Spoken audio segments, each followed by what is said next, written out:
করো এ নহে মোর প্রার্থনা, বিপদে আমি না যেন করি ভয়।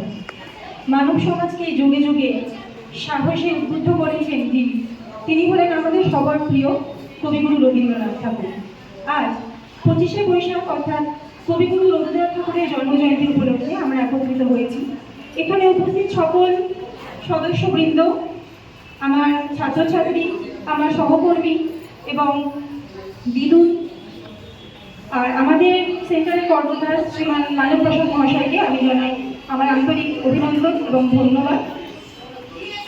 কবিগুরু রবীন্দ্রনাথ ঠাকুর শুধুমাত্র একজন কবি ছিলেন না, তিনি ছিলেন সকল মানুষের সর্বকালে এবং সর্বস্তরের সঙ্গী। তিনি আমাদেরকে জীবনযুদ্ধ জয় করতে শিখিয়েছেন, তিনি মানুষকে স্বার্থহীনভাবে ভালোবাসতে শিখিয়েছেন, আবার বিরহের বেদনাও তিনি হাসি মুখে সহ্য করতে শিখিয়েছেন। কি শৈশব, কি বাল্য, কি যৌবন, কি বার্ধক্য, জীবনের সকল স্তরের মানুষের কাছে তিনি তার অম্লান সৃষ্টির দ্বারা বিখ্যাত হয়ে রয়েছেন।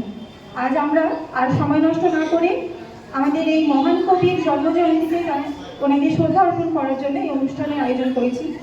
তবে আমরা তার জন্য যাই করি না কেন, তার আমাদের জীবনে যে অবদান রয়েছে তা সবসময় ভালোই হয়ে থাকে।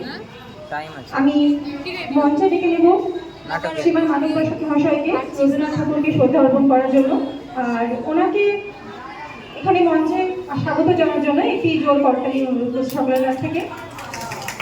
ধন্যবাদ।